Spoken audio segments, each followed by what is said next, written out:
The Newsday continues here on One News Now. I'm Riza Diaz. The Philippine Genome Center will conduct a special run for Filipino crew members who were found positive of COVID-19 aboard the Panama-flagged MV Athens bridge. In today's Laging Handa briefing, Health Undersecretary Maria Rosario Vergeire said samples were taken from the 12 infected crew members of the Filipino manned vessel, 2 of whom are in critical condition while 10 patients are currently in quarantine facilities. The biosurveillance will ascertain if they have been infected with the variant that first emerged in India, believed to have caused the devastating surge in new infections in the country. Vergeire said the results will be out within 2 to 3 days. The health official also said 4 of 5 passengers from India who were earlier tested positive of COVID-19 have already recovered. 1 patient remains in isolation. Now, to prevent the Indian variant from entering the country, the Philippine government will tighten border controls and quarantine measures. Tayo na mas stricter na border control kung saan lahat ng papasok ngayon na travelers would be subjected to a 10-day quarantine at the national level with testing on the 7th day. And then kapag katas ng 10 araw, tsaka po sila i-endorse sa local governments for completion of the 14-day quarantine.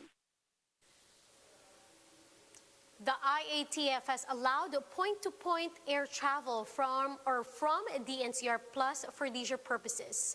Under the administrative order from the Department of Tourism, only chartered flights that would take tourists from the airport directly to the hotel or resorts are allowed to operate. Traveling from NCR Plus by land or sea or flying on non-chartered flights is still prohibited. In an interview with Agenda, Tourism Secretary Bernadette Romulo Puyat said this move can help revive the tourism sector from the economic impact of the pandemic. The World Health Organization has approved the Sinopharm COVID-19 vaccine for emergency use. The emergency use listing paves the way for countries to quickly approve and import a vaccine for distribution. It also means that Sinopharm can now enter the COVAX Global Facility or Vaccine Sharing Scheme. Sinopharm vaccine is the first fully non-Western vaccine to get the green light from the health organization. The WHO said the approval for Sinopharm can boost global immunization drives as more countries are suffering from the pandemic. Most people who contract COVID-19 will only experience mild symptoms and can recover at their own homes. But what is the standard treatment protocol if you have COVID-19 and are caring for someone or yourself at home? The World Health Organization tells us in this video. If you're caring for a COVID patient at home, what is the treatment protocol? Hello, I'm Vismita Gupta-Smith, and this is Science in 5. Talking about how to care for a patient at home, the treatment protocol for COVID-19 care at home is Dr. Janet Diaz. Welcome, Janet. Thanks for having me on this important session. Janet, please explain the treatment protocol for COVID care at home. So if a patient with COVID-19 is going to be cared for at home, there are a few important things to consider. One is the patient should be in isolation, meaning that we don't want that patient to transmit the virus to other people. Number 2 is you may have a fever. So if you have a fever, you can take symptomatic treatments or antipyretics or drugs that reduce fevers to keep you comfortable. So that's okay. The third is to eat and drink sufficiently, so make sure you stay hydrated, make sure that you maintain some good eating habits, eat what you like, but ensure to keep yourself well-nourished and well-hydrated. Most patients who get COVID-19 will have no complications from it acutely, may not develop severe pneumonia, may not need to go to the hospital, and that's good. But we do know there are a few patients with mostly those who have risk factors for severe disease. These patients are at risk for developing severe disease. So these patients, if they're being monitored at home, need to carefully watch your symptoms.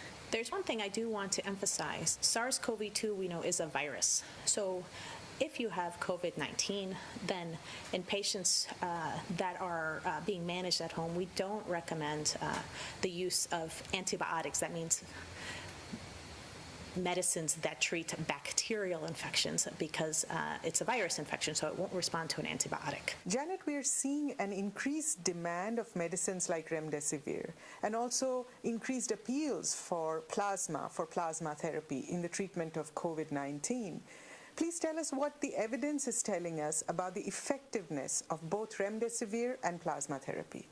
At this moment in time, we have a recommendation against the use of remdesivir for patients with COVID-19 because there was low certainty in the evidence that it had any benefit in mortality. For convalescent plasma, we don't actually have a recommendation in that guideline specifically yet, but what we do have in the clinical management guideline is also against its use unless under clinical trials, as evidence is accumulating on those interventions. So we also do not recommend its use other than under clinical trials, which are continuing and ongoing. Now, here are other stories we're keeping our eyes on. Former Philippine National Police Chief Debod Sinas will be appointed to another post in government, according to Interior Secretary Eduardo Año. Sinas formally turned over the PNP leadership to Police Lieutenant General Guillermo Elizar on Friday. Año, however, didn't mention what post Sinas would get from President Duterte. Meralco rates slightly rose this month due to higher generation and transmission charges. The increase will be at 18 centavos per kilowatt hour, meaning overall rate for May will increase to 8 pesos and 59 cents from 8 pesos and 40 centavos per kilowatt hour. This is equivalent to an increase of around 37 pesos in the total bill of a customer consuming 200 per kilowatt hour. And the PBA has been given the go signal for several venues in Batangas City to play host to practices and scrimmages beginning later this month.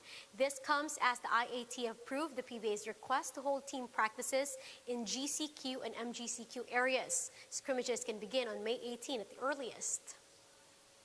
Now, for more updates, visit News 5, the Philippine Star, and Business World Online. You may also visit our website, onenews.ph, for more in-depth analysis. You can also catch One News on Signal Play app. Register for a free account now at www.signalplay.com and stream One News live anytime, anywhere. Mask on, wash hands, and stay safe, Philippines. I'm Riza Diaz. We are One News.